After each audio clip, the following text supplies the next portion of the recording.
Procédure d'amorçage.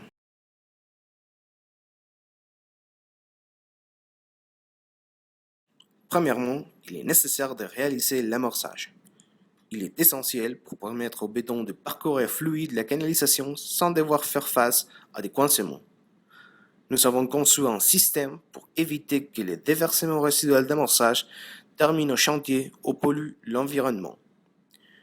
Une fois que l'amorçage a parcouru le circuit de tuyauterie verticale et l'épandeur, il est directement dirigé depuis l'eau de la plateforme de travail de la tourelle vers un big bag ou conteneur de déchets placé au sol, à travers un conduit vertical en PVC. Déploiement de la flèche de l'épandeur manuel.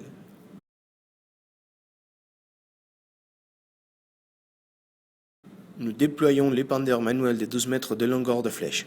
Cet épandeur de béton manuel, placé tout en haut de la tourelle à 9 mètres d'auteur, est déployé vers les voiles que nous souhaitons pomper.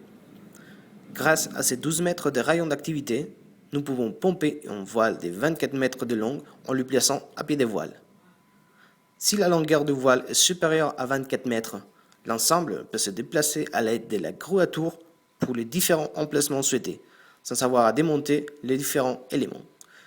Le poids de la tourelle est de 2600 kg. Le poids de l'épandeur manuel est de 2570 kg. Bétonnage de voile à la pompe.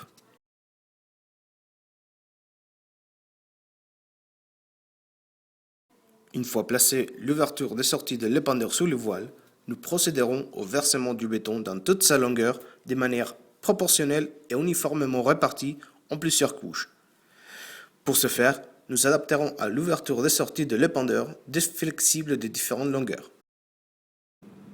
Pour ce faire, nous adapterons à l'ouverture de sortie de l'épandeur des flexibles de différentes longueurs, en fonction de l'auteur du voile à pomper, et nous procéderons au versement du béton depuis l'eau de voile. De cette façon, nous éviterons la désagrégation du béton, ainsi comme la séparation des panneaux de coffrage durant le bétonnage. Nettoyage de l'épandeur manuel de 12 mètres.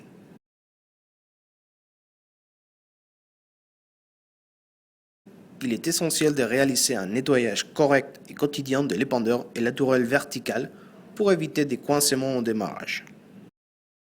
Pour ce faire, nous utilisons une guillotine nous permettant de fermer les circuits du béton en les cumulant dans la verticale de la tuyauterie et de déconnecter les flexibles pour nettoyer indépendamment la pompe à béton d'un côté et l'épandeur et la tourelle d'un autre. Le nettoyage de l'épandeur sera fait à l'aide d'un compresseur d'air, avec une balle de nettoyage propulsée depuis l'eau de la tourelle jusqu'à une benne étanche de 2 mètres cubes à travers d'un flexible douillet jusqu'à la propre benne. Une fois la benne remplie avec les déchets, elle sera transportée à l'aide de la grue à tour jusqu'au point de recyclage des déchets établi au chantier.